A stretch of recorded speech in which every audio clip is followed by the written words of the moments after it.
Good evening, everyone, and welcome.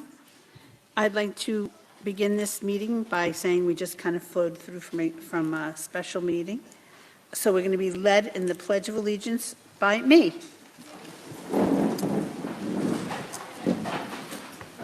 I pledge allegiance to the flag of the United States of America and to the republic for which it stands, one nation, under God, indivisible, with liberty and justice for all. Please remain standing for a moment of silence. Thank you. Roll call, Ms. Clerk. Mr. Duray. Ms. Green. Here. Mr. Howard. Mr. Lamar. Here. Mr. Levenstein. Here. Ms. Mineo. Here. Mrs. Straight-Iron. Here. Mr. Walker. Here. We're now at the section of the agenda for public discussion and comments on agenda items. Please refer to the regulations regarding discussion and comments. I need to wait for the sign-in.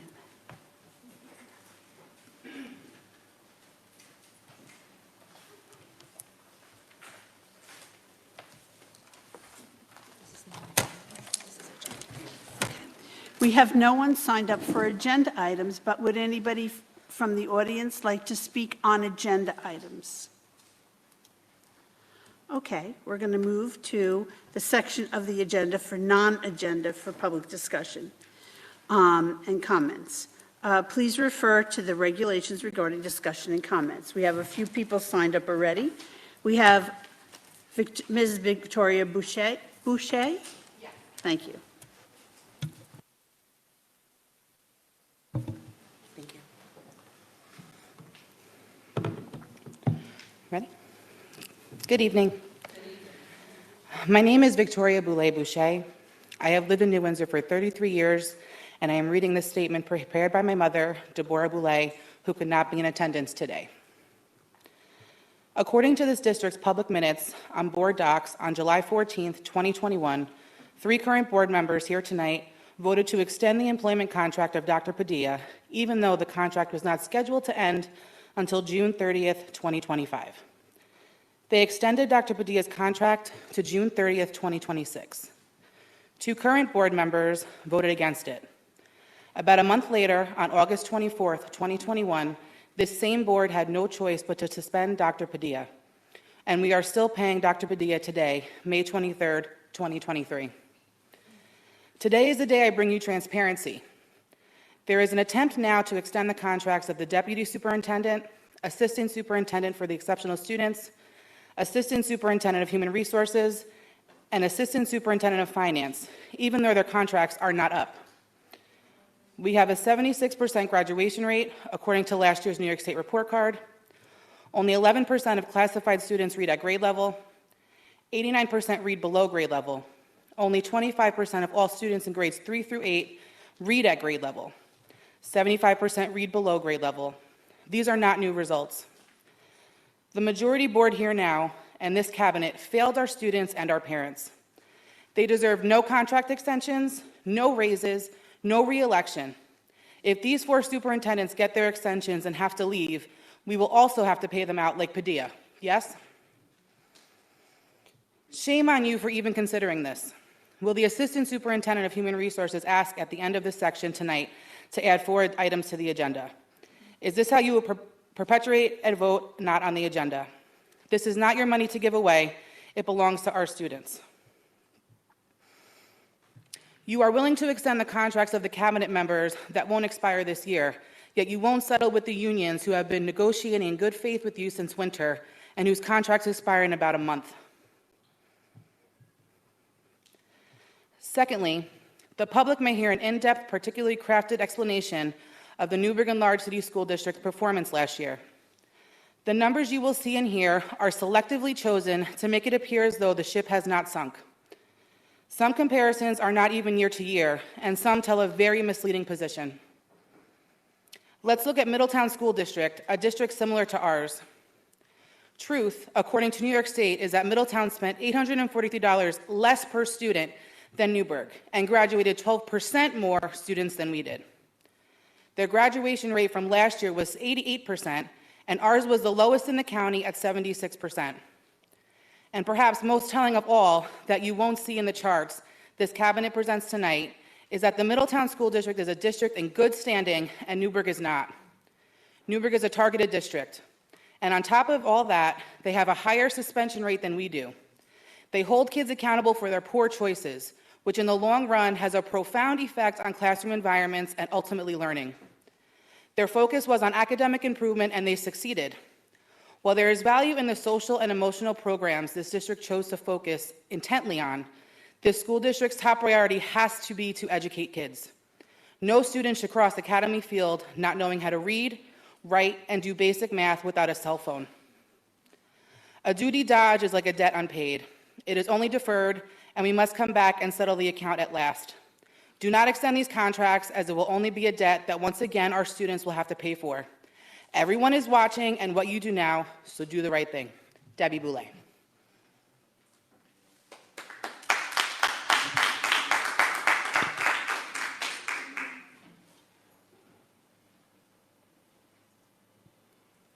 Ms. Mackenzie Boucher? Thank you. Mrs. Letitia Politi?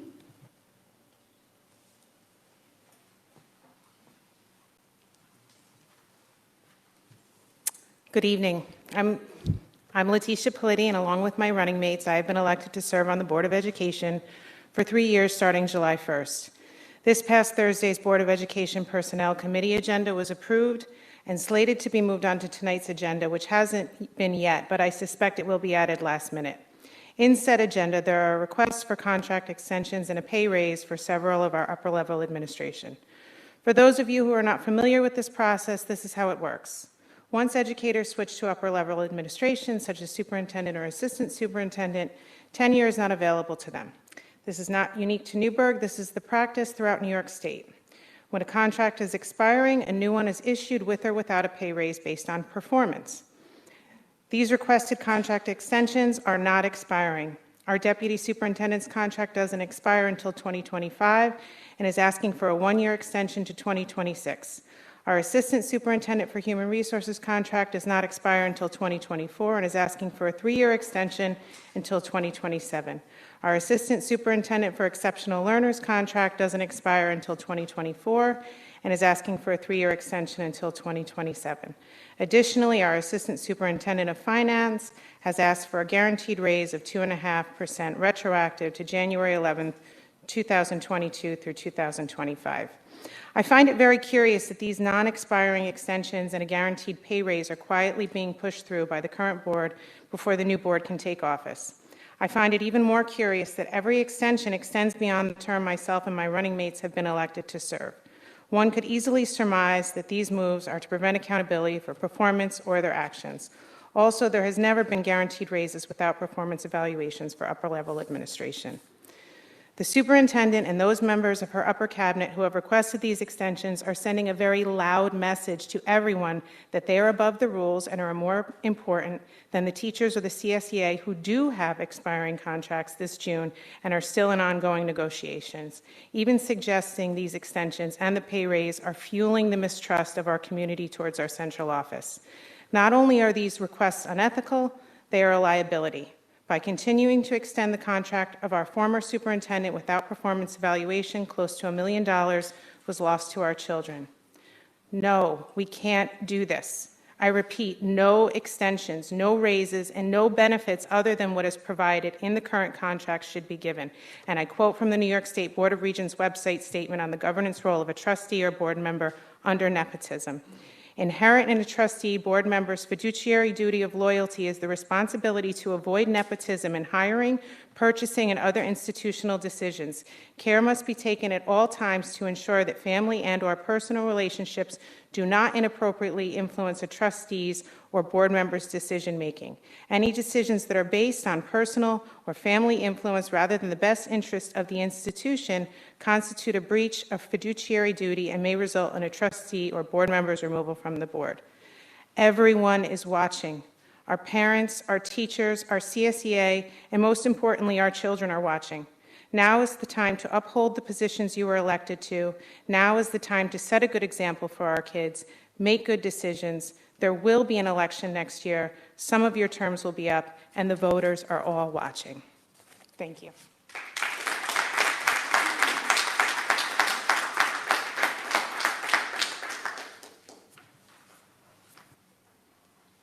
Mr. Robert McLemore.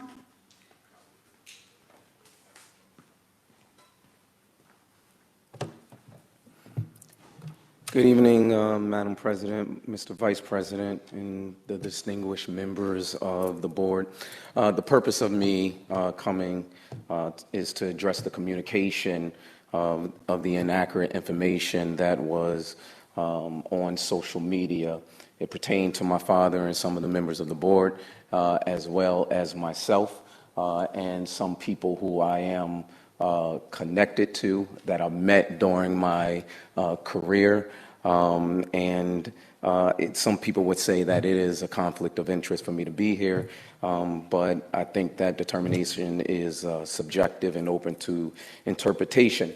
My father, he exhibits exemplary parenting skills and maintains a high level of professionalism in his conduct. Seldom is he absent from work. Because he doesn't want to, at some point he doesn't even answer my text because he's so busy at work. So even when I call him, it's hard for me to get in contact with him because he's so busy. But he instilled in us the respect and to demonstrate deference towards adults and refraining from involving myself in issues as far as when I was growing up in adult matters. But now that I'm older, I can speak for myself, as so to speak. And so the allegations, I have 3 minutes left, the allegations that was levied against my father and the district as well as myself, I have no clue of where this came from because I have nothing to do with the politics of the district. It was very distasteful. I'm not sure how this erroneous, fallacious, deluding, deceiving information was displayed or conveyed or divulged to the public, but it is totally false. Especially when it comes to my family, when it comes to me as a pastor in this community, when it comes to me as a law enforcement who I strive off of integrity. Not once will you find in my history that there is anything that will be discrediting as far as me being a police officer, as well as anything pertaining to my family. The posts on social media delineate several accusations, including intimidation of individuals who voice their opinion. And if you are talking about my father, you have the wrong person. The pervasive corruption accounting for 99% of the situation that they conveyed, still the wrong person. The dishonesty that they conveyed and tried to spread so that others could believe, you have the wrong person. Those of you that know my dad know that this recent post does not describe him for it, nowhere in there is that information is accurate at all.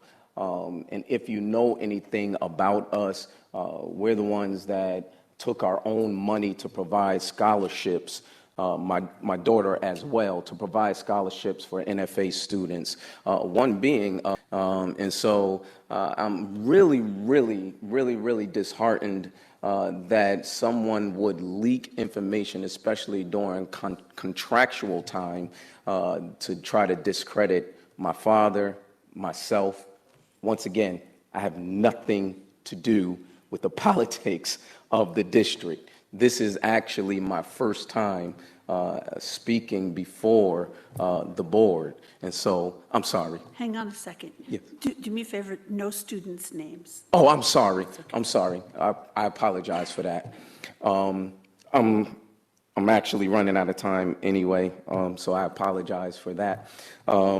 So it is important that we understand that that what conveyed or what happened does not at all convey the integrity of my family, and it should never include myself, my children, and anyone on this board. Thank you for your time.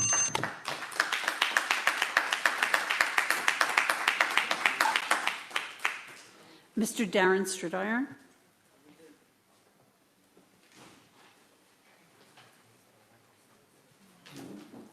Minutes after I spoke publicly to the school board at the last meeting, the board handed me a letter stating it would be a conflict of interest for the district to reimburse me or my wife for transporting our disabled child to and from his out-of-district placement. At the end of the letter, they stated the only way I can be reimbursed for mileage from March 13th to April 28th is if I resign from the board.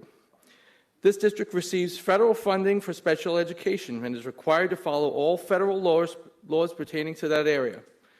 Reimbursement for mileage to parents transporting their own children is a federal law that supersedes the general municipal law that the school board attorney cited. The school board attorney crafted and the Padilla 6 approved a payout for the former superintendent for over $750,000. The school board attorney also crafted this letter to me stating that the maximum reimbursement for mileage to me or my wife would be $750. That $750 is 0.1% of the $750,000 you approved to pay a man who, based on information released by this district to the media through a FOIA request, violated the federal Title VII and Title IX rights of a woman. What a disgrace. What rights have I or my wife violated? Whose rights have my disabled child violated? $750,000 in pay, plus the right of the Padilla 6 board members to write a letter of recommendation so that he can secure a new job elsewhere for someone who violated the rights of a woman. But for loving parents who are protecting their child from further abuse, you offer 0.1% of that. That $750 offer is just 4% of what we are legally entitled to for reimbursement for our mileage expenses. You are violating the rights of my wife, who is not a board member, to receive federally mandated reimbursement. She is the mother of my child. You reward a man for violating the rights of a woman, but you're now punishing a woman for standing up for her rights and the rights of her child. You are discriminating against my wife for doing what every mother would do. After the Padilla deal, the women of the Newburgh School District knew that the leadership of this district did not support them. You are now doing the same thing by telling mothers who stand up for their abused children that their time, efforts, and financial hardships are worth nothing. I ask you again for the third time, are you still paying the bus company for not transporting my son? Has the board been informed that the driver and aide are still working with children? Has the board been provided with a written report of the details of the investigation from the superintendent that she herself told everyone would happen if it was brought to her attention? I became physically ill after viewing just one of the 7 videos provided by the district. Where are the 17 missing minutes of one video and 5 minutes of another? Where are all the other videos we have asked for? You need to come out to explain to the public what you saw in the videos that made the transportation director say they saw nothing wrong. You need to come out publicly to explain why you sided with the bus company and told us to put our son back on the bus with the same driver and aide. You need to publicly explain why you gave the bus company a 5-year contract extension after viewing the videos. The board and the public need to know why the bus company and the school district tried to knowingly force us to put our child into harm's way. Who knew what and when did you know it? All parents need to know that their children are in harm's way when this school district and bus company refuse to acknowledge child abuse and literally protect the abusers. I informed the board president, the superintendent, and the deputy superintendent on March 15th about the situation in writing. All the superintendent has to do was to direct her subordinates to do the right thing. Nothing happened. Did the board president inform the rest of the board what was happening? I heard from parents about the same bus company. One child had his lunch money stolen from him, and that driver was simply moved to another route to continue to work with defenseless children. I heard about other things that no adult, let alone a child, should ever go through, happening on the buses of the same bus company. What else is happening on the buses that we as parents don't know about? You owe the public and the board members an explanation as to why you trusted the bus company with a 5-year contract knowing about all these issues. When you handed me this letter, did you really think that the emotional and financial burdens you have placed upon my family were going to cause me to stop standing up for the rights of students and employees of the Newburgh School District? That is what would happen if I accepted your offer to resign from my elected office in exchange for money. I would have let down the thousands of people who have entrusted me with their votes. I want to thank all the people who came out to vote to bring the needed change to the way the Newburgh School District conducts business.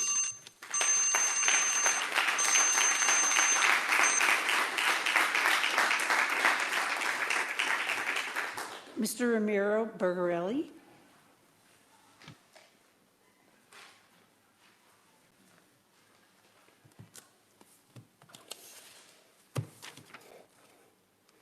Good evening. My name is Ray Bergarelli, and I'm a Newburgh resident and soon to be a member of this very Board of Education. I'm here speaking tonight to ask why have these contract extensions been made a priority? When gathering signatures over the last many weeks, and since the conclusion of the election last week, not a single person came forward to me with the question, why aren't we extending contracts for upper-level Board of Education administrators? The timing is curious because it seems like it's a rush to get these contracts extended before the new board members can get on and take in all the information and make the decision when appropriate. These contracts are not expiring in the short term. This is not a criticism of the individuals themselves as to whether those extensions are deserved, but a question of why now. The hundreds of voters I spoke to, their concerns were about teacher retention. Their concerns were about the lack of services for our special needs children, who many as new students were home during COVID, where their special needs could not be diagnosed due to not being in a classroom environment. Their concerns were about having more teachers that reflected the racial and cultural makeup of the district. Their concerns were about our lower than New York State average for graduation rates, the lowest in Orange County, as a matter of fact. Their concerns were about having a population of over 50% Hispanics, but not having enough Spanish language speaking teachers to help those students for whom English is a second language. Their concerns were about safety, when just last week we saw another video released, once again highlighting the violence in our schools, when a male student who had been previously disciplined for making a sexually explicit video during school hours on school property was allowed to return and take part in an excessively violent fight with a female student, all while a teacher tried desperately to intervene. I hope that teacher was not injured. It is interesting to me how many teachers have come up to me, teachers I don't even know, to share with me their concerns. But what was more interesting is the fact that none of them feel comfortable to come here to this forum to voice their concern due to fear of reprisal. Why are we continuing to allow Newburgh to be known as a place where the priority has become golden parachutes and raises for upper-level administration and not a place where our students come first, where all students, faculty, and our other school support staff can feel safe to come into work and learn? How about the teachers and the CSEA members who are front and center in our children's daily lives, affecting the quality of their educational experience? Their contracts have not been settled as of yet. Chance to change the public's view of the Newburgh school system. Thank you.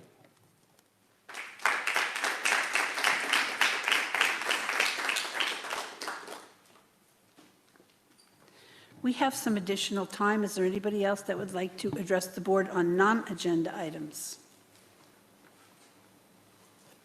Yes, sir. Come and please state your name.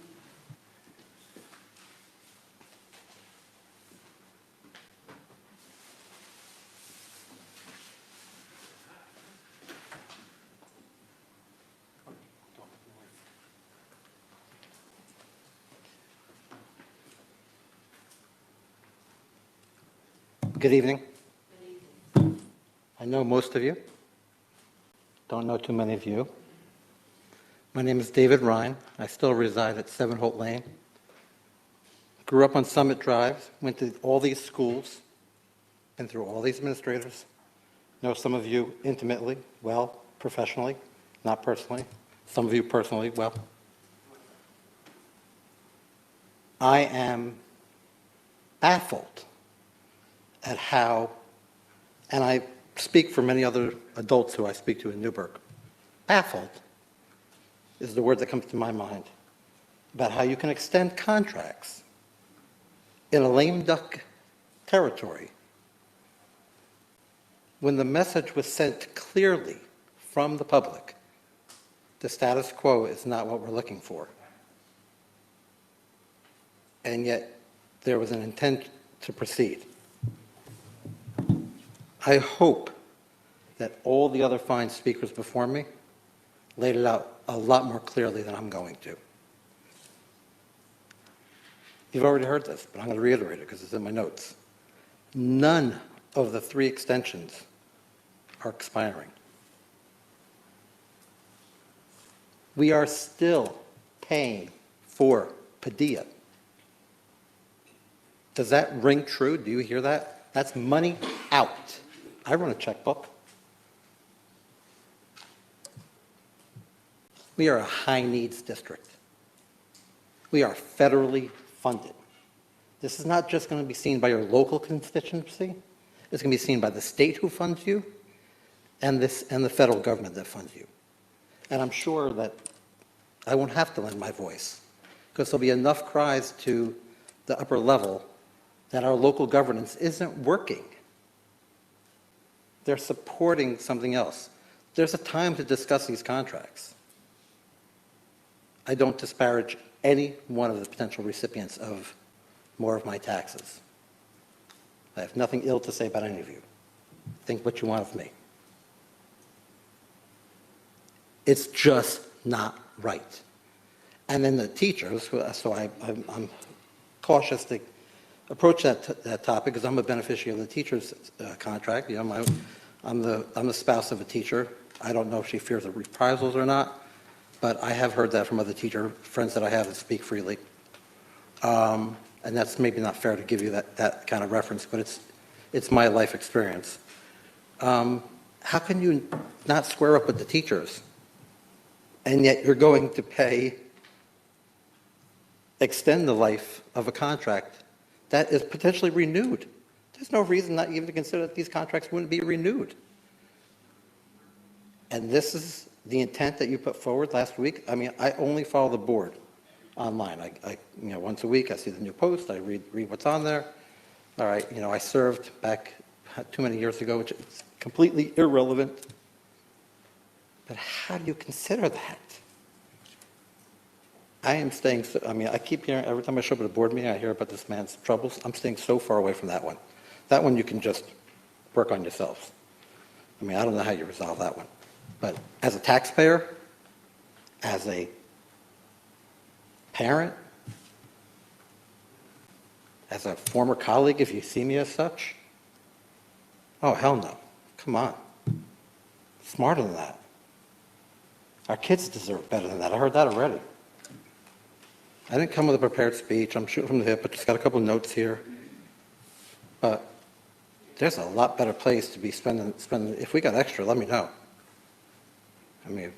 Basketball season's coming, I'll be selfish. My daughter's on the girls' basketball team. Give it to them. Whatever. But better yet, conserve it for next year. Maybe you can get another teacher out of the deal. That seems like a lot of money there. Anyway, I'll give you back 30 seconds of your life. That's my 2 cents. And it's from a lot of people that are my peers. And I think you're really shooting yourself in the foot if you do this, because I can guarantee you, if you expect to be reelected, if you vote for this, it's not going to happen. There are so many people that have eyes on this. Your voters, your senators, your assemblymen, everyone's going to see this. This is, YouTube doesn't just go away. Think about your actions. Thank you. Have a good night.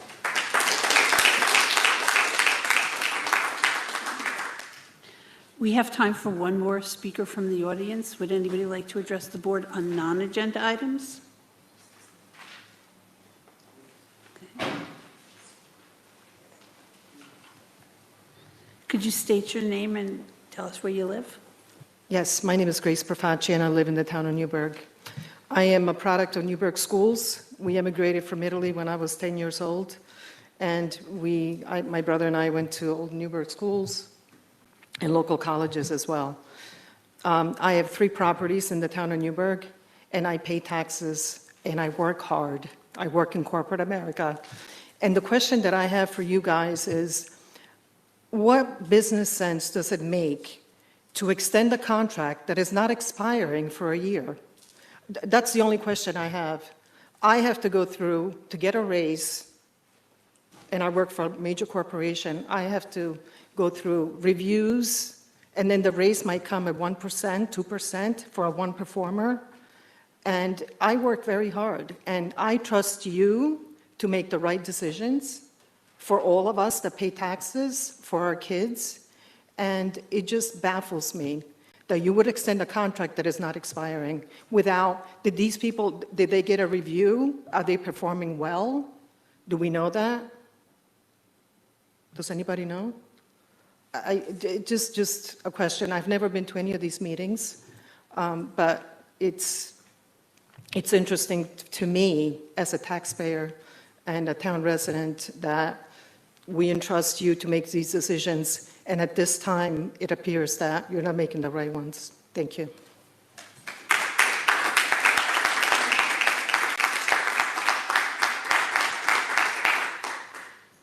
Be it resolved that the Board of Education hereby recesses into executive session for the following purpose. Matters made confidential under FERPA, employment history of particular individuals, employment history of particular corporations, matters leading to the employment of particular individuals, the review of program and placement of students with disabilities, collective bargaining under the Taylor Law, potential litigation, and to obtain advice from legal counsel.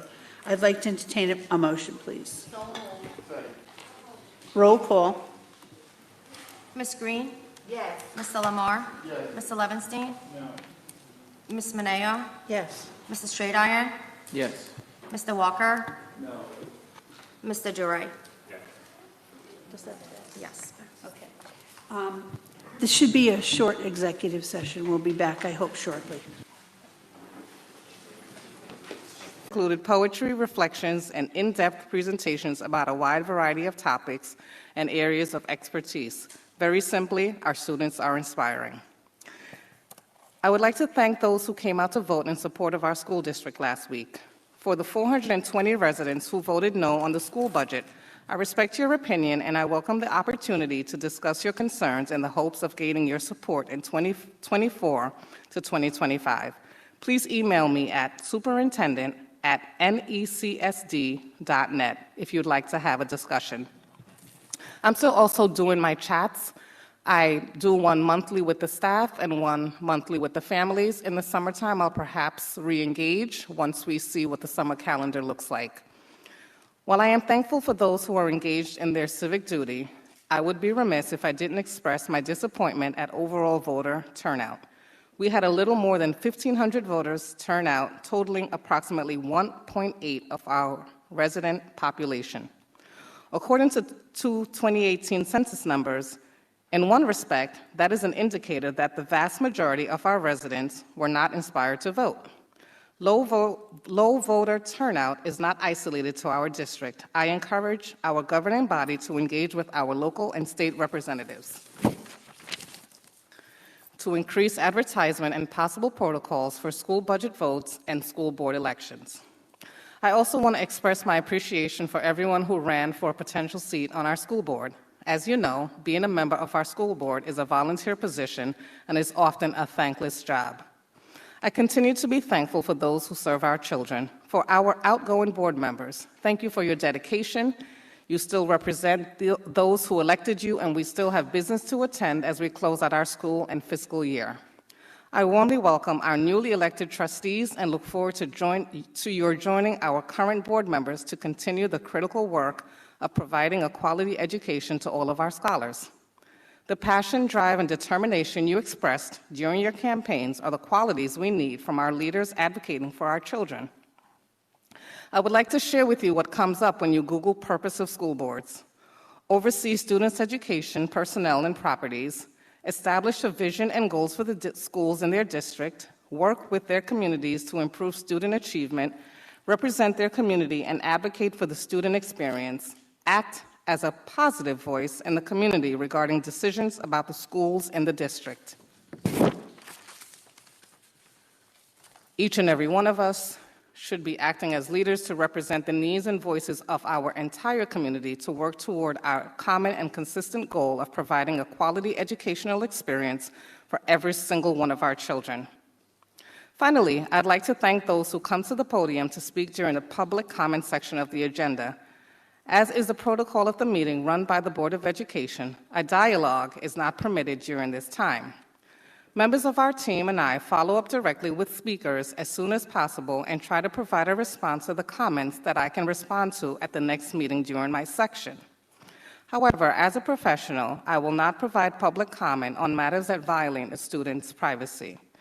During my time here, there have been many speakers that have shared information pertaining to specific children and sometimes shared misleading or blatantly false information. These conversations might better be served in a meeting with myself or members of my team in order to protect the rights of our students. As always, my door is always open. If you have a question or concern that you'd like to discuss, please email me at superintendent@necsd.net to schedule an appointment. I look forward to meeting more of the community, and thank you so much. Thank you, Madam President. 4.2, Mr. Forget and Mr. Brown will be presented item 4.2, the accountability presentation this evening. Thank you all. Thank you, Dr. Campbell, members of the Board of Education, and colleagues. This evening, we're going to present to you the Newburgh and Large City School District accountability based on the restart model of the New York State Education Department's accountability system. Those of you that know me know pretty well that this used to be my life, the accountability system across the state, working with the high-need school districts and the low-performing school districts to transform instruction in those school districts in the best interest of those students. It was really difficult to try to figure out what are the barriers that are preventing our students from being successful, and it took a lot of time to drill down to figure out exactly what it is that's wrong in order to determine the right intervention to put in place, and then to stick with that intervention over a long period of time so that we can create systemic growth. I know that we are probably not going to be very happy with some of the data that you're going to see this evening, but please understand that as we return from COVID, now is the restart. This is the time for the school district to come together to start to work on this. And now we have a new superintendent. I'm very, very excited with her joining our team and leading this initiative so that we can begin to really get in and support what's happening in those schools. So this evening, David and I are going to report to you on the most recent data that came out from the state, and it has now been unembargoed, and we can share it. So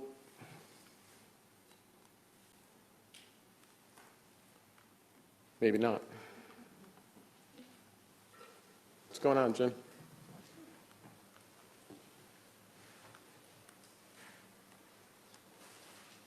Whoop.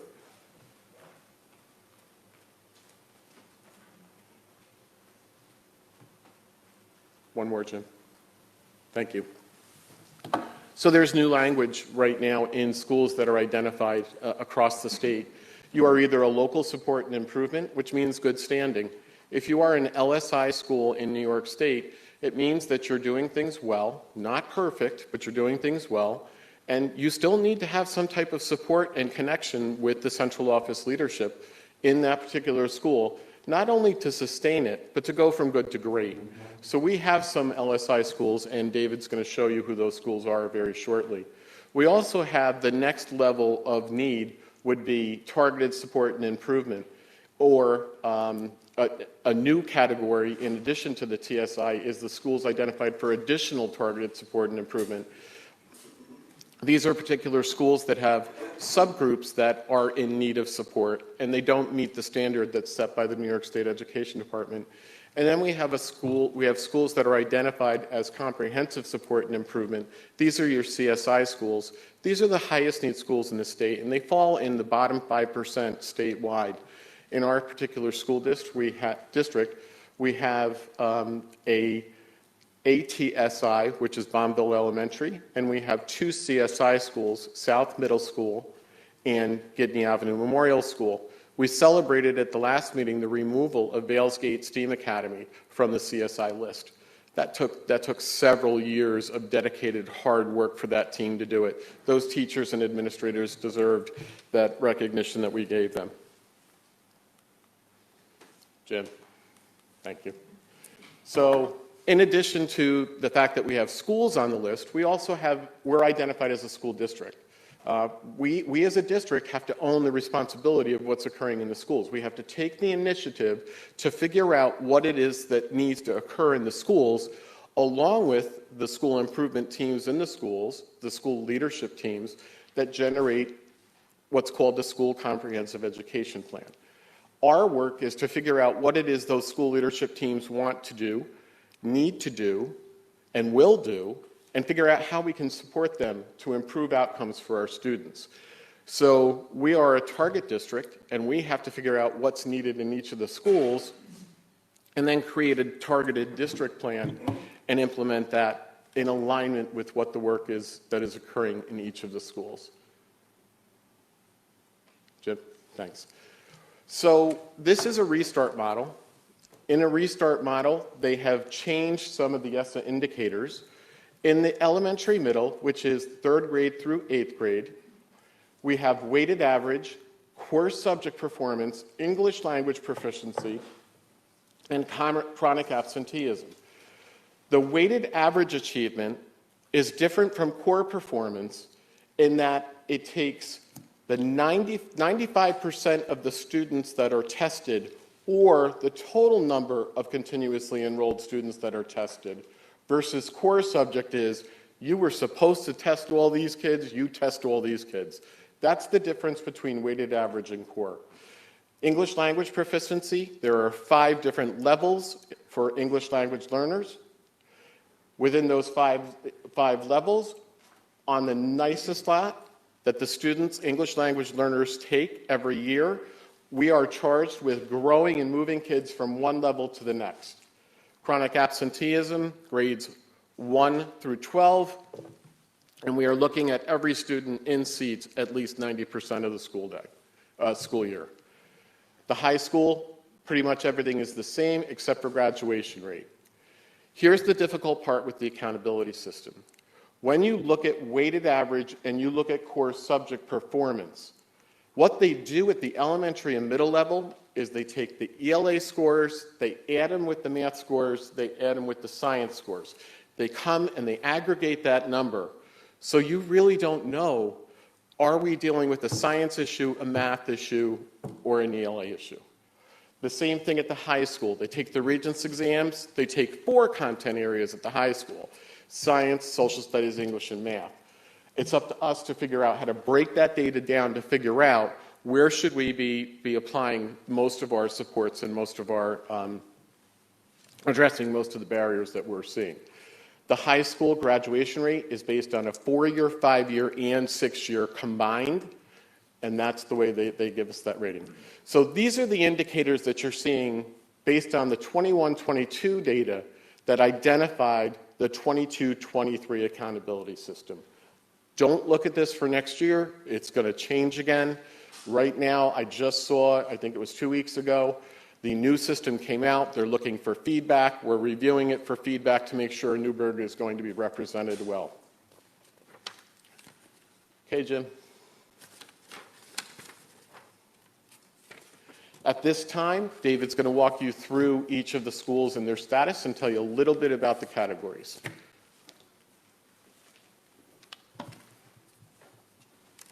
Oh, do I have to say hey, Jim, too? Okay. Okay, so these are the designations of all the subgroups for all our buildings. Okay. If you'd like a more detailed report on each of the schools, there's a link in the bottom right. So the legend at the bottom, I know Mr. Forget talked at the beginning about what each one of those acronyms mean. So I'm actually going to start backwards. Let's talk about the sea of green. So these are all the local support and improvement schools. These are these are the schools that were formerly known as schools in good standing. Okay? So green is a good thing. The state actually decided to make that change in language because words matter. And, just because you're a school in good standing doesn't mean that there's not still room for improvement. So that's where they come up with the local school and improvement. Light green, there are some subgroups up there that you'll see a PTSI, so that's potential. So those groups of students, they are currently in good standing, but they are on the cusp of falling into targeted support and improvement. Okay, so the schools that have or it used to be called pre-TSI, potential TSI, they're aware of these subgroups and they're addressing them as needed. Okay. Mr. Forget also talked about the ATSI. So that is new this year. These are the subgroups that were previously identified prior to the pandemic, and these subgroups continue to face barriers in their learning, so our schools are doing their best to address those barriers. And then lastly, the CSI, okay? GAMS and South Middle School. Again, these are our two schools that are in, that need a great deal of support from us. Okay? On the far right, you'll see DEM, so this is why we are a targeted district. So we have two schools in CSI, and we have numerous subgroups in ATSI. So that gives us the designation of targeted district. Okay.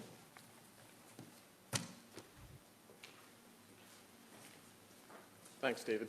So when you looked at that chart, you saw that the red column is an elementary middle, right? So are we free and clear in the high school? No. We have some potentials in the high school, so we've got to look at it and be proactive in some of the decisions that we make in the high school as we move forward into next year. The piece that I want to be very careful of is, where do we start? Do we start at the elementary? Do we start at the middle? Please remember that this particular data is telling us where the highest level of need is. This is over on top of what the core program should be in the school district. So our elementaries and our middles should be running core. If they're doing the core appropriately, we have to figure out where is the disconnect and try to address that disconnect. Jim, can you move? So let's go down a little bit further with the data. So when you looked at the data many, many years ago, when I did work with the state, Jim, can you go to the next chart, please? We were told that Newburgh's sister district in the state was Schenectady. We were told we were a parallel district with Schenectady. And something told me I needed to take a look at what was happening and make sure that that still remained the same. Go back one, please. Thank you. And I'm glad I did, because look at the demographic population of Newburgh compared to Middletown compared to Schenectady.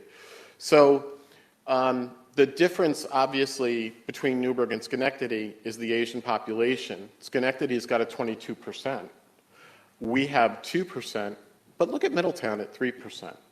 When you compare demographics, and I heard somebody speak in public comment about Middletown, Middletown is a sister district to us. Look at the way that the demographic data aligns. We've got some things to learn from Middletown, and Middletown's got some things to learn from us when you look at the data. When you look at 2015-16 data, and you look at the 2021-2022 data, why did I do that? Because in 15-16, that was when they reset the accountability system. So I've got consistent measure from 15-16 to 21-22. We are showing some growth. Even with COVID, we're showing some growth. We have a long way to go. I am not going to candy coat this, but we are starting to see some growth. Jim, can you move? I'm sorry. Also, if you click on that link, there said see full report, you can go into the full report of all the data analysis that you would like to see.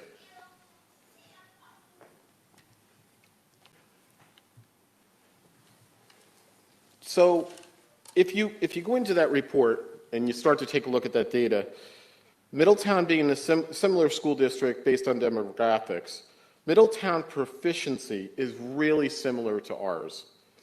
We can partner with them for effective practices, but I also want you to know we have an opportunity gap. Jim, can you go back to that chart for 1 second? I'm sorry. I wish I had that clicker that worked. When you look at this particular data and you go into that full report, you're going to see some of the opportunity gaps. You're going to see discrepancies between the white population and the black population, the white population and the Hispanic population. That's been occurring for some time. It needs to be addressed. We have to figure out why is there that discrepancy. We drilled a little bit deeper this time. We took a look at the economically disadvantaged students. The total economically disadvantaged students in the district in comparison to the total black population in the district. 68% of our total black population fell in the economically disadvantaged population. We also had some correlation with the students with disabilities. So when you're looking at this, is it really a DEI, a diversity, equity, inclusion? Is it poverty? Is it parallel curriculum being taught in all special education classrooms? Those are the questions we have to answer in order to create our improvement plan as we move forward. So, with that being said, the district does receive funding to create this improvement plan.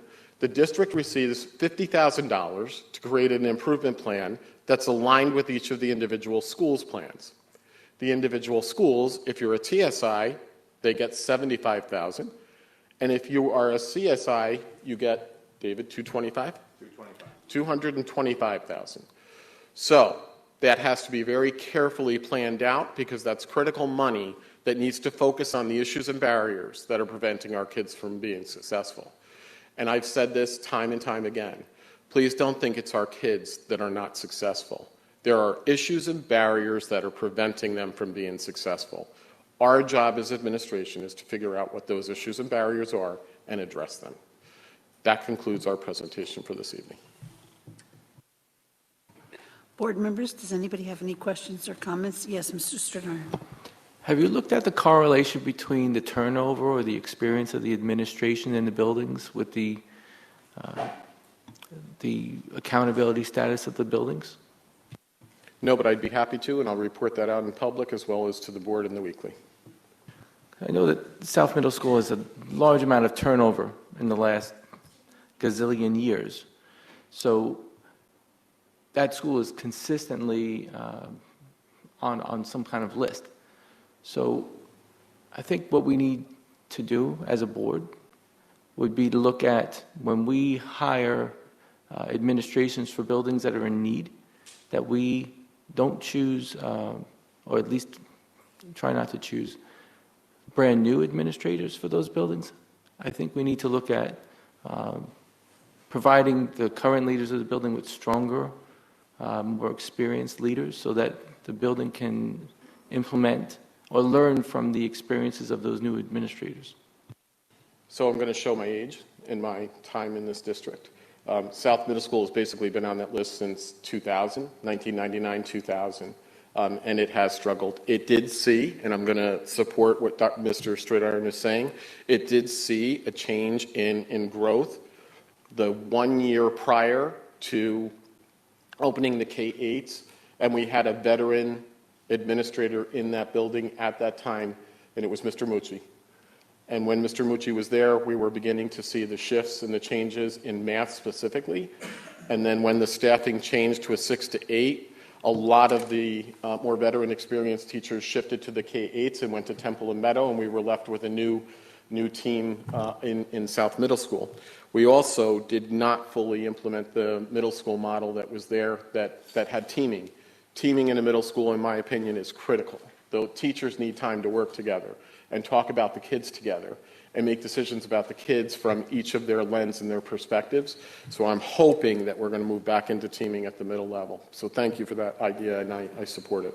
So you would suggest that we provide experienced administrators to those buildings as a possible solution?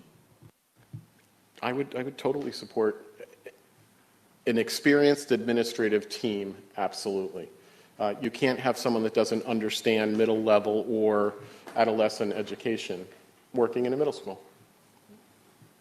You're welcome. Yes, Mr. Lamar. Would there be a way, I was looking at the data behind the link up there, would there be a way to get something that shows a correlation between all of this data broken down by subgroups as it relates to attendance? Absolutely. And we still have that. Mr. Lamar asked several months ago, he wanted to know what's the study being done and what are our interventions for students, not just that are out of school for a short period of time, but what are we doing about the long-term students who are not attending school? How are we supporting them and reconnecting them? It's still on our radar, Mr. Lamar. We're going to get to it. We can absolutely do that. Any other questions, board members, or comments? Thank you, Mr. Forget. Thank you, Mr. Brown. Thank you, Madam President. Thank you so much, Mr. Forget and Mr. Brown. And Ms. Moriarty, I did not thank you for your earlier presentation.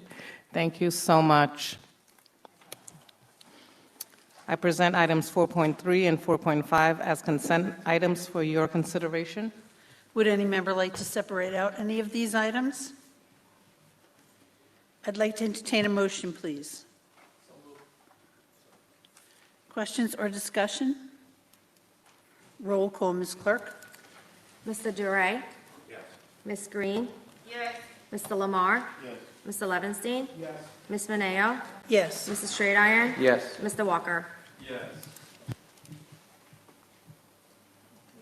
Thank you. Thank you, Madam President. That concludes my items for this evening. Thank you, Dr. Manning Campbell. We're going to go on to my section, and we're going to start with 5.1, and that's the wellness policy. I'd like to entertain a motion, please. Questions or discussion on 5.1? Roll call on 5.1. Ms. Green? Yes. Mr. Lamar? Yes. Mr. Levinstein? Yes. Ms. Mineo? Yes. Mr. Straight-Iron? Yes. Mr. Walker? Yes. Mr. Duray? You will note that 5.2 and 5.3 are regulations. We do not vote on the regulations. So I'm going to move and just say that that was informational, those two. We're moving on to items 5.4 through 5.20 as a consent. Would any member like to separate out any of those? Yes, sir. 5.15, please. 5.15. Any others? Okay. I'd like to entertain a motion on 5.4 to 5.20 minus 5.15. So moved. Questions or discussion on those items? Roll call, Ms. Clerk. Mr. Lamar? Yes. Mr. Levinstein? Yes. Ms. Mineo? Yes. Mr. Straight-Iron? Yes. Mr. Walker? Yes. Mr. Duray? Yes. Ms. Green? Yes. We're going to move on to item 5.15, which is the Audit Committee. I'd like to entertain a motion, please. So moved. Second. Questions or discussion? Yes, sir. The last sentence of the first paragraph, it says, employees of the school district are prohibited from serving on the committee. Now, this policy only deals with the Audit and Finance Committee, correct? Yes, sir.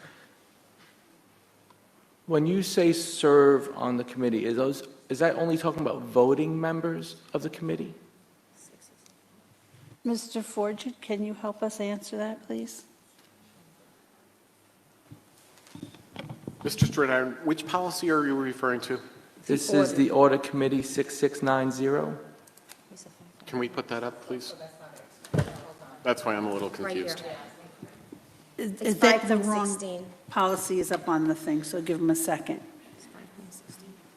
That's the wrong policy, Mr. Niblo. 6619. Sorry. It's item on the agenda 5.15. 16. Yes. You need to refresh. No. We need to refresh. Yeah. Jim needs to refresh. Mr. Stritter, you want the audit policy, correct? Yes. Yes. Thank you. I think so. 5.16. 1.6. They must have. Okay, I'm sorry. I'm sorry, too. It's okay, I want to vote yes on it anyway, I just want to have a question on that. Okay, so ask your question again, because I think Open it, we can Mr. get Vidwan. regrouped.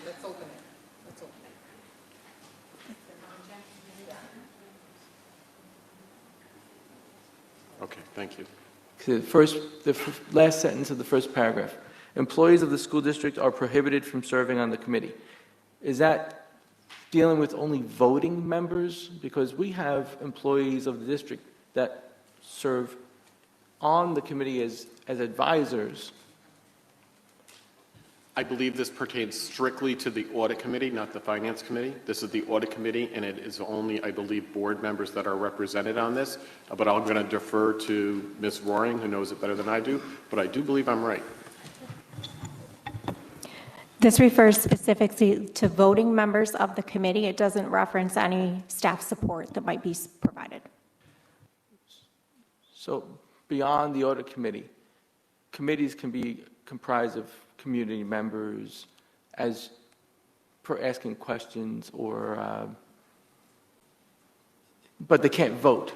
Is that correct? Not as I understand board committees. Can somebody help me with the board committee, Mr. Shaw?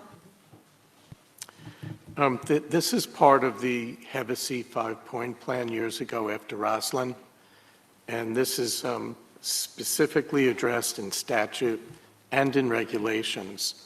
So if you'd like to look at the charter for the audit committee, that would guide you in terms of the members. Separate from the audit committee, other committees, other board committees, can you have someone else other than the board member on the committee just to provide input and not vote? You could. Thank you. Okay. So any other questions on this item? Roll call, Ms. Clerk. Mr. Levinstein? Yes. Ms. Mineo? Yes. Mrs. Stradiron? Yes. Mr. Walker? Yes. Mr. Duray? Yes. Ms. Green? Yes. Mr. Lamar? Yes. We're going to move on to board committees.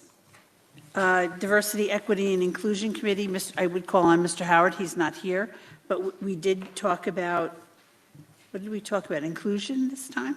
And it was a really good discussion. We had Mr. Baer speaking about things in special education and the curriculum and instruction ladies talking about that. And we had Mr. McLemore and Ms. Vam talking about human resources. It's a really good committee, so if you get a chance, please watch it on the video because it really has a lot of good things to say. So I'm going to move on to the Personnel Committee. All the items discussed at Personnel Committee are here on the agenda tonight. We're going to move to Facilities Committee. Mr. Levinstein. Thank you, Madam President. And also just to note that I think the district might be a little behind in putting those committee meetings up there because I was looking to listen to some of them before this meeting. So just saying that, okay? So anyway, Facilities. Facilities Committee met May 18th, and we discussed construction updates on Heritage Middle School Vehicle Circulation Project, NFA locker room renovations, and the elevated concrete walk replacement. We discussed costs, timeframes, approvals, etc. We also discussed progress on Valesgate, New Windsor, and Heritage construction. There was an informative presentation on filters for our air handling systems, and we also discussed with Mr. Velez HOH window repairs, the Greater Newburgh Parks Conservancy donation of trees at South Middle School, and facility use requests. Thank you. Thank you, Mr. Levinstein. We're going to move on to our Assistant Superintendent for Curriculum and Instruction, Elementary, Mrs. Moriarty. Thank you, Madam President. Elementary Curriculum and Instruction presents items 7.1 for your approval. I'd like to entertain a motion, please. So moved. Questions or discussion on this item? Roll call, Ms. Clark. Ms. Mineo? Yes. Mr. Straight Iron? Yes. Mr. Walker? Yes. Mr. DeRay? Ms. Green? Yes. Mr. Lamar? Yes. Mr. Levinstein? Thank you, Madam President. That concludes my items. Thank you, Mrs. Moriarty. We're going to move on to our Assistant Superintendent for Exceptional Learners, Mr. Bayer. Thank you, Madam President. Exceptional Learner Division has one item, the recommendations from the CSE and CPSE committees for your consideration. I'd like to entertain a motion, please. Questions or discussion on this item? Roll call, Ms. Clerk. Mr. Straight Iron? Mr. Walker? Yes. Mr. DeRay? Yes. Ms. Green? Yes. Mr. Lamar? Yes. Mr. Levinstein? Ms. Mineo? Yes. Thank you. That concludes my items. Thank you, Mr. Baer. We're going to move on to our Assistant Superintendent for Finance, Ms. Roaring.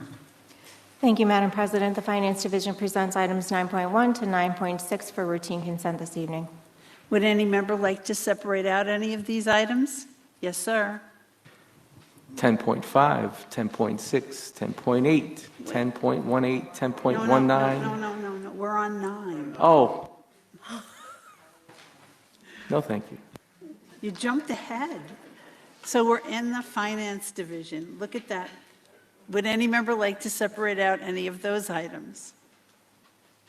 Okay. Yes, sir. 9.1. I'd like to entertain a motion on 9.2 through 9.6. So moved. Questions or discussion on those items? Roll call, Ms. Clerk. Mr. Walker? Yes. Mr. DeRay? Yes. Ms. Green? Yes. Mr. Lamar? Yes. Mr. Levinstein? Yes. Ms. Mineo? Yes. Mr. Straight Iron? Yes. Let's move on to item 9.1, please. I'd like to entertain a motion. Sorry. Questions or discussion on 9.1? Yes, Mr. Lamar. It's the same thing I'd asked about one of these previous camera things that came up. Are these replacing existing cameras, or are these in addition to the cameras already in place? That's all. Ms. Roaring? It would be a combination thereof. We are upgrading cameras that were in place. We're also expanding the camera coverage at these two schools. Any other questions on this item? Roll call, Ms. Clerk. Mr. DeRay? Ms. Green? Yes. Mr. Lamar? Yes. Mr. Levinstein? Yes. Ms. Mineo? Yes. Mr. Straight Iron? Yes. Mr. Walker? Yes. Thank you, Madam President. That concludes my items. Thank you, Ms. Roaring. We're going to move on to our Assistant Superintendent for Human Resources, Mr. McLemore. Thank you, Madam President. On the Human Resources agenda, I have items 10.1 through 10.21 for your consideration on tonight. Now, Mr. Stridiron, would any member like to separate out any of these items? Thank you, Madam President.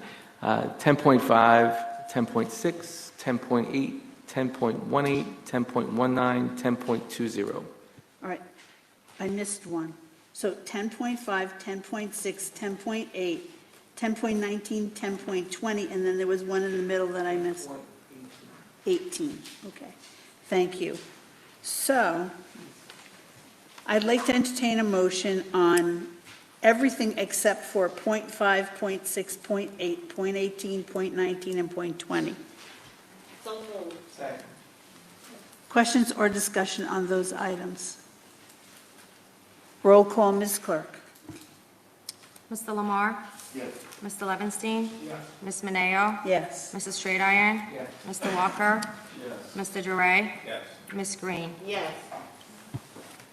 Let's go on to item 10.5, please. I'd like to entertain a motion, please. So moved.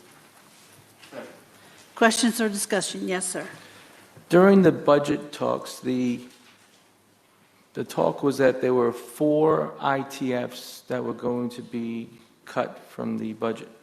Now we have 7. Could you explain that?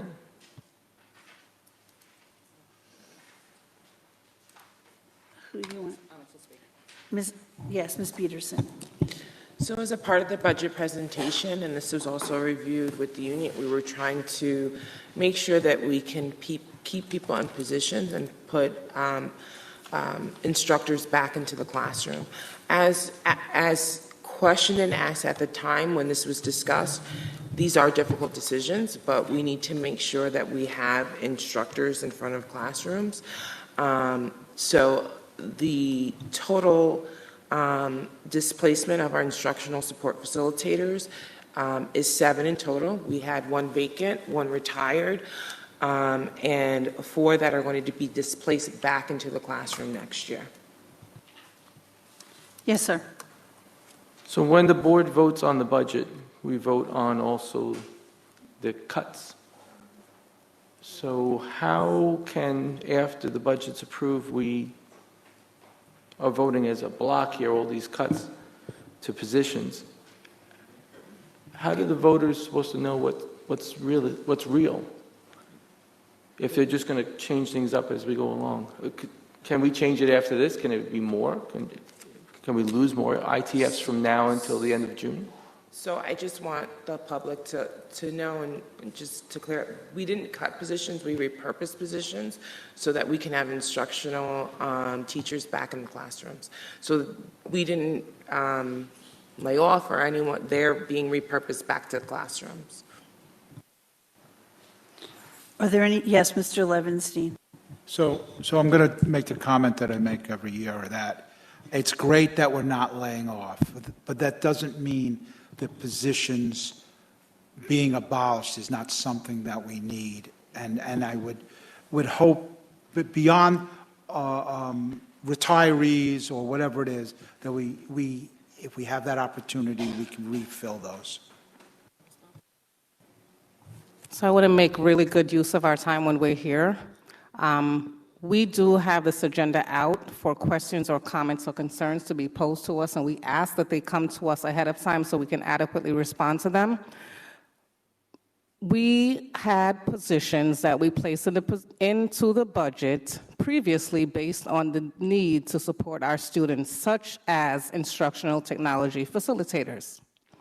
In an attempt to get teachers back in front of students, we elected to reduce those positions because we have found that we are not necessarily utilizing them to their capacity, because much of what they were dreamt or built upon was essentially about having instructional technology during COVID and a little bit pre-COVID as we're launching instructional programs.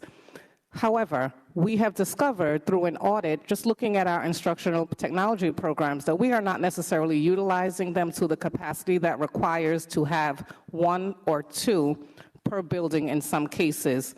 We're being fiscally responsible, and when we stood in front of the public several times and have had several conversations about the budget, we talked about the utilization of staff appropriately and being fiscally responsible.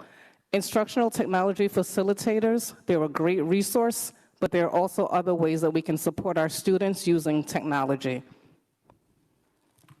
Any other questions, Mr. Stradone? How many more ITFs do we actually have left? Ms. Peterson? Right now, there will be 4 district-wide instructional support facilitators. We're in the process of developing a plan for how we are going to meet the district needs in alignment with curriculum and instruction. Will the ITFs be located in our school buildings where they're needed? So instructional TOSAs, for the most part, there are people that are in buildings as well as district office. My hope is that they will be in PLCs. They will be working with building leaders and teachers. They will be in classrooms, but then their work will be more in line to curriculum and instruction. I just want to make it clear. Were ITFs told that they would be working from downtown or in our school buildings, the 4 that are remaining? This item is about abolishing the position, Mr. Stradone? So that would be a dodge. So I understand. Thank you. Thank you. Does anybody else have any questions on 10.5? Roll call, Ms. Clerk. Mr. Lamar? Yes. Mr. Levinstein? Yes. Ms. Mineo? Yes. Mr. Straight-Iron? No. Mr. Walker? Yes. Mr. Duray? Yes. Ms. Green? Yes. Let's move on to item 10.6. I'd like to entertain a motion, please. Questions or discussion? Mr. Stronach. Is the list that's before us the same list that we voted on during budget season? If not, what's changed? Yes, it is. Okay. You're welcome. Any other questions or discussion on this item? Roll call. Mr. Levinstein? Yes. Ms. Mineo? Yes. Mrs. Straight Iron? No. Mr. Walker? Yes. Mr. DeRay? Yes. Ms. Green? Yes. Mr. Lamar? Let's move on to item 10.8. I'd like to entertain a motion, please. Questions or discussion on this position, this resolution? Go ahead. So we have 2 Italian and 3 Spanish full-time positions being cut. Why? And how is that going to affect the programming in our schools? Mr. Stradine, I'm confused because on mine it says, and let me read what it says up there. Oh, abolish and create new positions. I get what you're saying now. I'm sorry, mine said something different. Go ahead. Can anybody answer that? Yes, Dr. Farrell.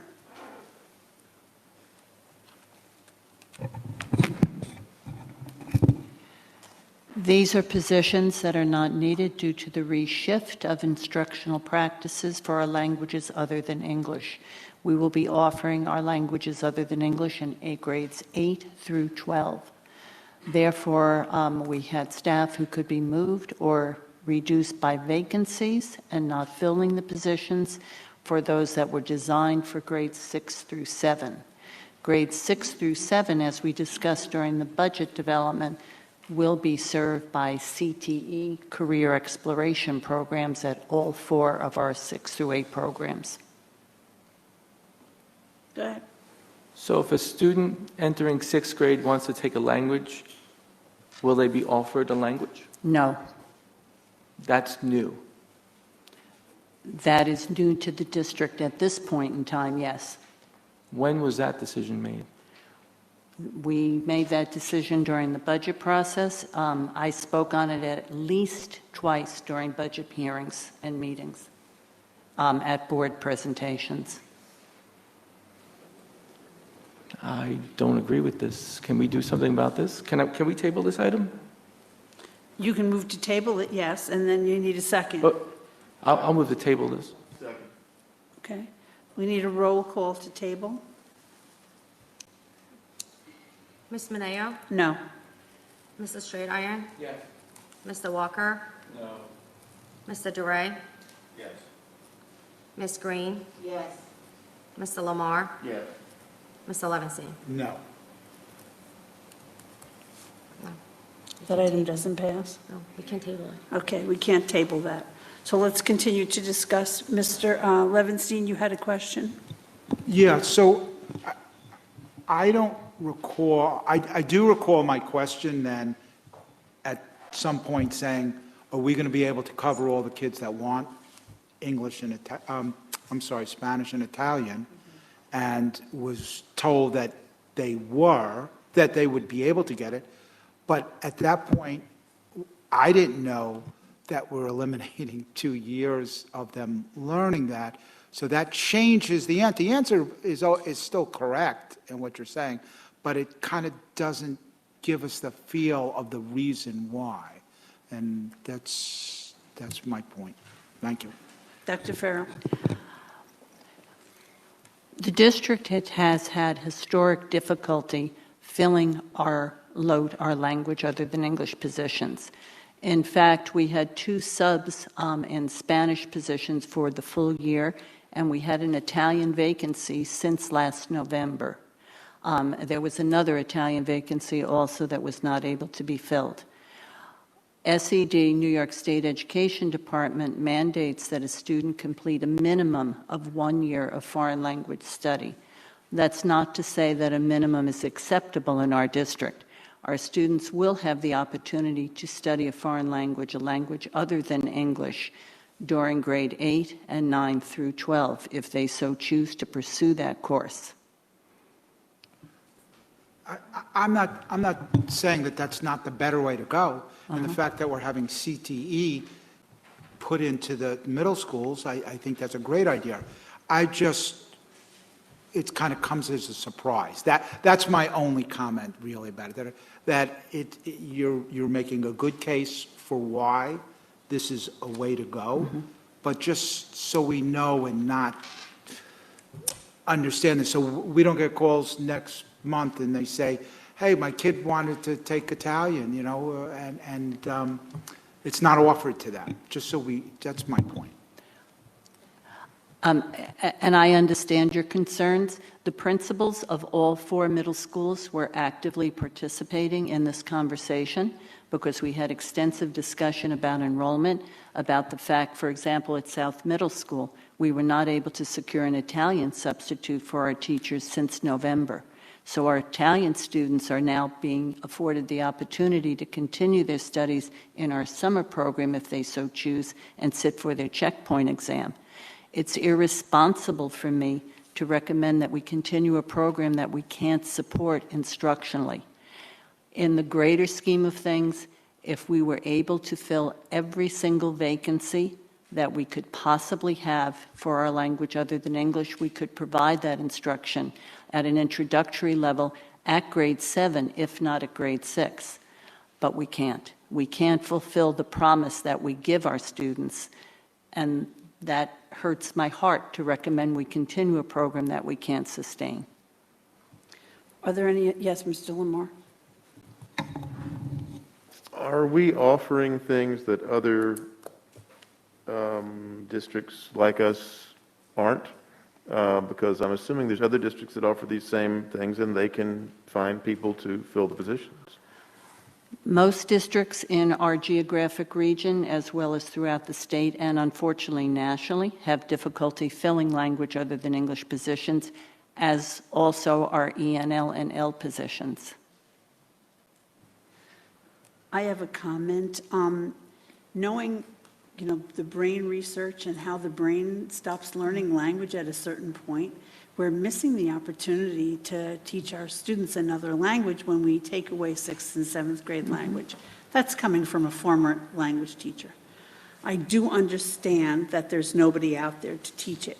So we're in a bind. We're in a very big bind.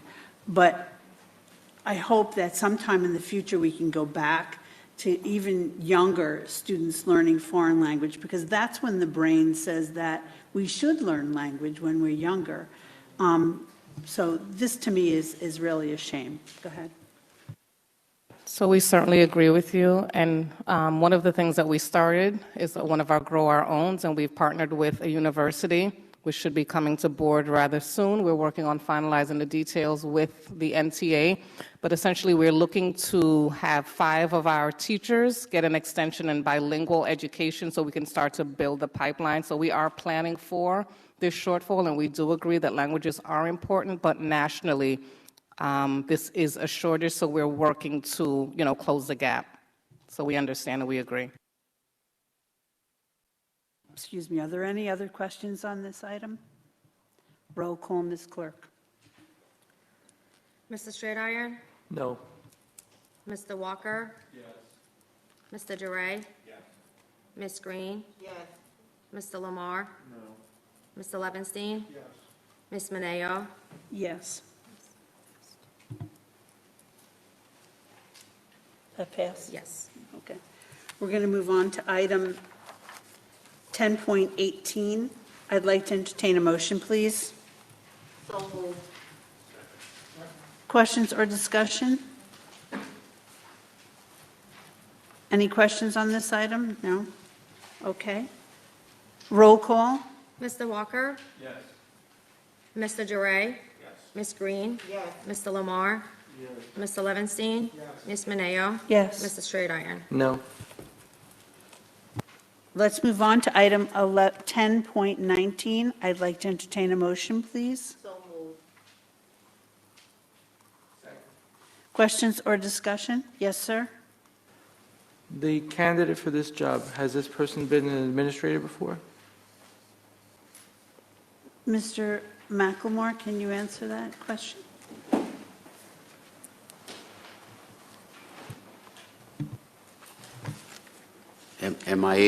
David, am I able to answer that? Background as an administrator before, that's a question you can answer. Okay.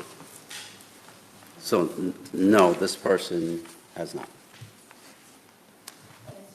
So as a follow-up, the discussion that we had with South Middle School needing experienced administrators, I would prefer that we continue to provide, not saying anything about this person specifically, maybe the best person, but I would like, as a practice, to hire experienced administrators for the buildings that have the designation that we discussed before.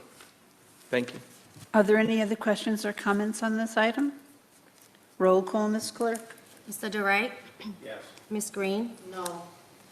Mr. Lamar? No. Mr. Levinstein? Yes. Ms. Mineo? Yes. Mrs. Stradian? No. Mr. Walker? Yes. Didn't pass. That did not pass? Okay. So thank you. Let's move on to item 10.20. I'd like to entertain a motion, please. So moved. Questions or discussion on 10.20? Can you move down to that one? Thank you. Do you have a question? Yes, sir. I'm trying to find out which building. Does it say which building this person will be in? Yes.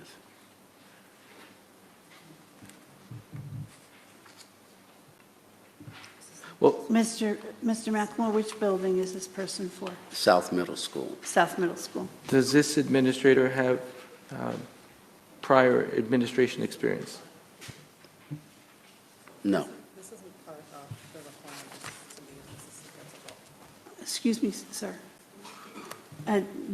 Did Mr. Sterling ask a question about prior experience? You said no. Okay, sorry. I missed that. Are there any other questions? Roll call. Yes, sir. Was anything in this candidate's resume that made him stand out? I'm sorry, before we respond, our job description does not say you have to be an administrator before we receive positions here. We look at the total qualifications, and we have a compact made up of parents, teachers, and administrators. We cannot continue to make rules up as we move along while we have candidates who we are hoping to hire to come to our district. Any other questions or comments on this item? Yes, Ms. Peterson. This candidate has experience as a dean of students currently. I don't know how much we can discuss on the floor, David, so please stop me if I need to stop. Thank you. Go ahead, Mr. Shaw. The resolution itself indicates an internship certificate. So obviously that person is becoming an administrator. It's entry level. So the personnel committee, the people who are in administration, analyze background. That isn't something for public discussion. Certainly certification status is.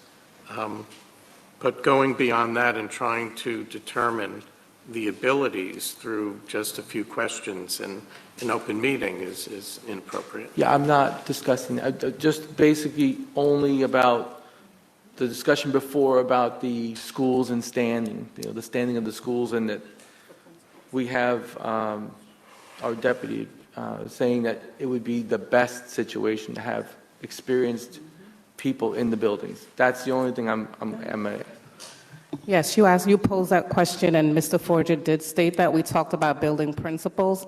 Assistant principals are entry-level positions in most cases, and so it is irresponsible for us to say 5 minutes before, and we have folks who we've vetted, we've conducted reference checks, we've offered a position, so sit here now and say, oh, they've never been an administrator before.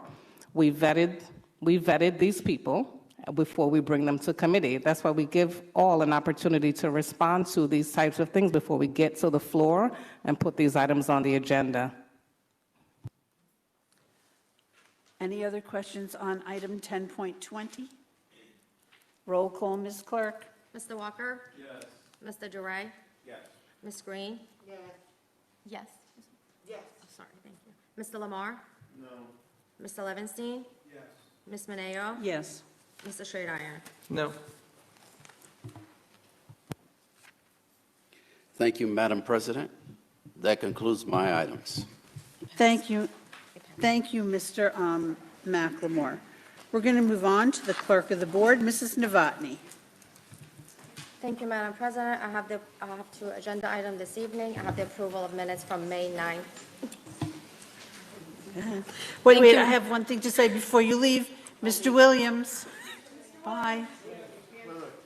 Congratulations. I apologize. Mr. Williams is going to be. I saw you Zoom. Thank you. Sorry for the interruption. I'm sorry, Ms. Novotny. Thank you, Madam President. I have two agenda items this evening. I have the approval of minutes from May 9th, 2023 regular meeting and May 17th, 2023 special meeting. Okay. Would any member like to separate out any of these items? I'd like to entertain a motion, please. So moved. Questions or discussion? Roll call, Ms. Clerk. Mr. Duray? Yes. Ms. Green? Yes. Mr. Lamar? Yes. Mr. Levinstein? Yes. Ms. Mineo? Yes. Mr. Straight-Iron? Yes. Mr. Walker? Yes. I'd like to entertain a motion to adjourn this meeting. Wait, Mr. Levinstein. Is it appropriate at this point to ask for the tabled resolution to be brought back for the Let's ask the 8 question. A tabled resolution would not be to a particular time. It would be appropriate to have it for agenda setting for a subsequent meeting. It Or you wasn't could call for a tabled, it special meeting. voted down. Either a special meeting or on the agenda at a subsequent meeting. Okay. Okay. So let's try this again. I'd like to entertain a motion to adjourn this meeting. Roll call. Ms. Green? Yes. Mr. Lamar? Yes. Mr. Levinstein? Yes. Ms. Mineo? Yes. Mr. Straight-Iron? Yes. Mr. Walker? Yes. Mr. Duray? Thank you. See you all in June.